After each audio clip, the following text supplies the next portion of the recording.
school with. I don't think any of us really knew him very well, but a guy we went to high school with actually, unfortunately, committed suicide at that elementary school. And before we moved to Atlanta, we were from a pretty small town, so like stuff like that didn't happen very often. Especially like I don't know, like I'd never known anyone who that happened to, and it was pretty devastating to a lot of people in the community, and so we kind of just used that as I guess a starting place to try to, I guess, write a record that meant something to us as far as home and maybe nostalgia, and I don't know how that relates necessarily to the rest of the songs, but the title track and the name of the record, that's the origin of that.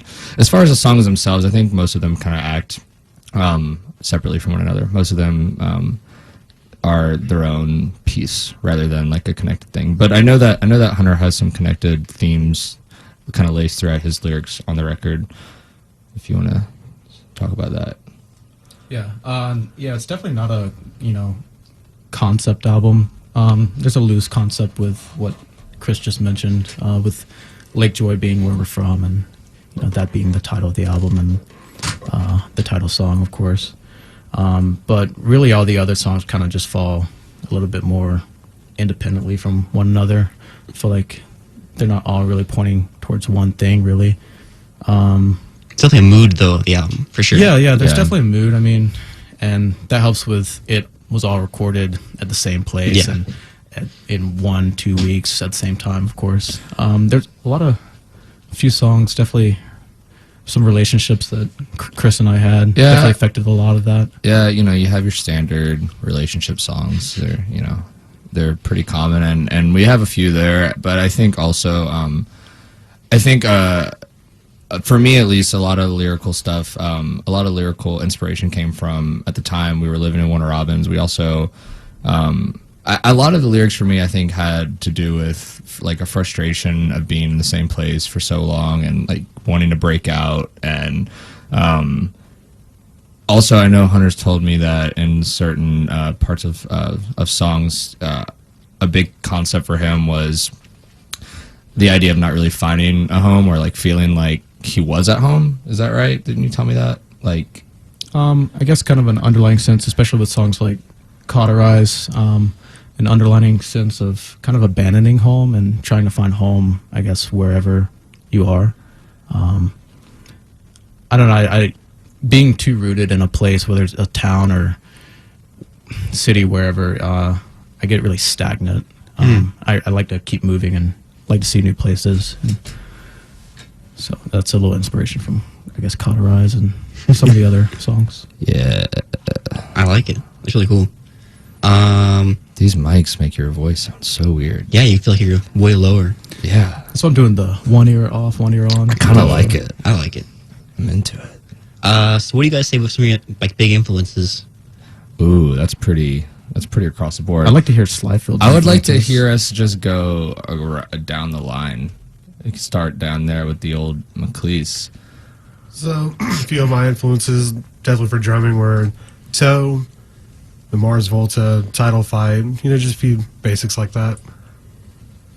Slyfield has an infinite amount of influences, it seems at times.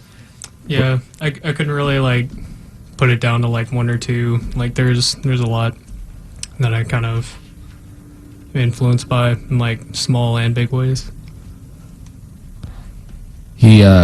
It seems like he's been listening to just ambient drone for the past like 2.5 years, which I respect. Yeah, I'm kind of getting out of that, but you're getting out has of it. been for a while. Yeah. Whoa! So this is all a surprise to us that Chris Slyfield, our bassist, is officially departing from the drone, which he has been encapsulated by for years. Very slowly but surely. Slyfield showed me the band Dan Caballero, and I feel like that probably Don Caballero. Oh.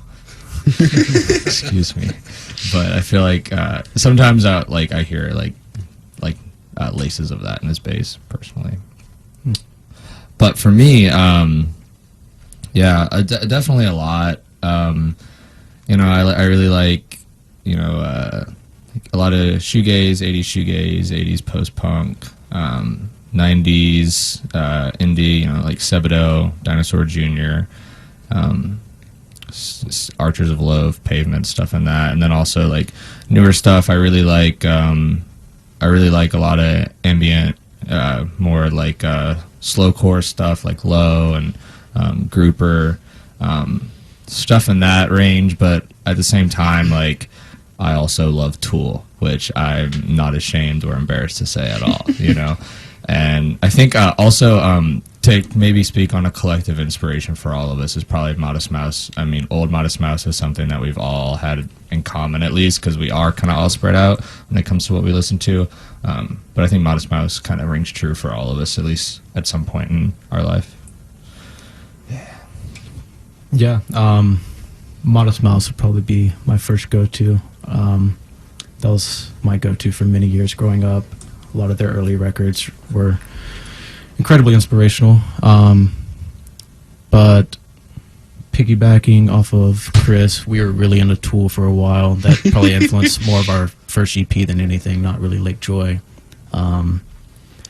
But yeah, Sun Kill Moon, some of their early records I'm really into, as far as just vocally, and a lot of great melodies in there. I tend to like slower stuff and quieter things.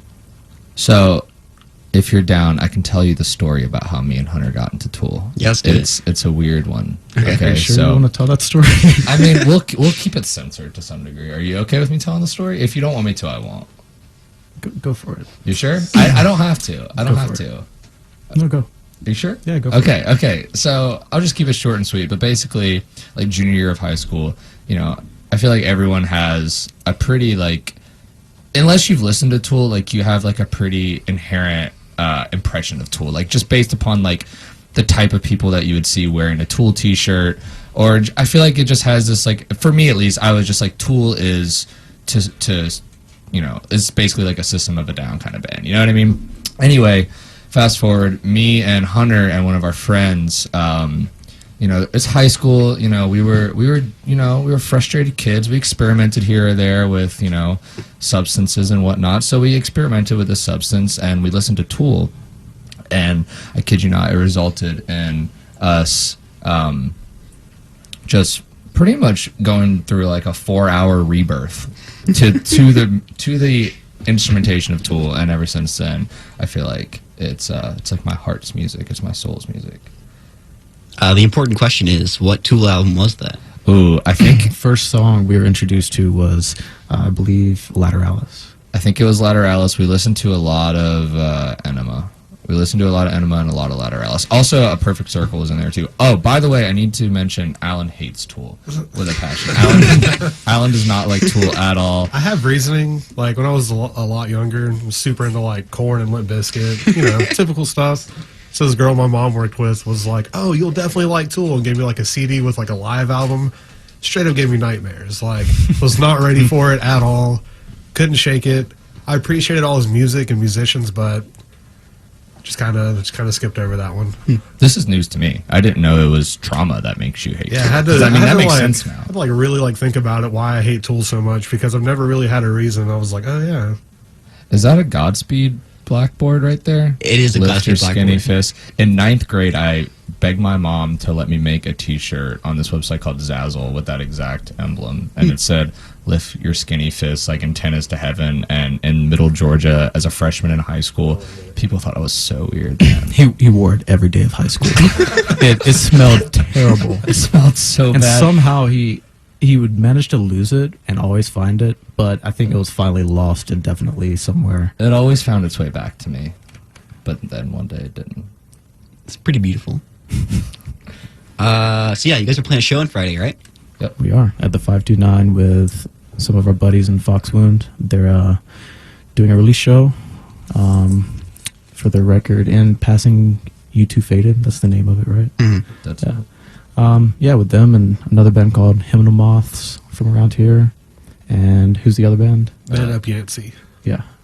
Should be pretty rad. It'll be my first time at the 529. Yeah. So It's a really cool venue. I think it's at 9 p.m. Yep. Cool. yeah. Doors open at 9, right? Yeah. Or the show started. At 9. Either We actually way. talked about this we earlier. probably don't even know. You probably know better than we do. Incredible. Just get there at 9. Yes, exactly. Well, you can get there. You can get there at 9. if you choose so. Yeah. Do you guys have any shout outs? Because you're on the radio. Oh, too. we do have some. I personally have some shout outs. One, Taylor Adams, Pace House, Paul Costa, Pace House, Mason, and Elliot from Pace House. Those are our boys in Alabama. If you want to check out their stuff, it's super good, super mathy. They're the next big thing. Also, noodles. That's it. Just noodles and peanut butter. You know what I'm talking about, listener out there. I think we should all give a shout out to Tommy. He's actually in the room, but he's not mic'd up with the rest of us. But he's kind of our other band member, but he doesn't really play an instrument. He does. He's just there. He's a great guy.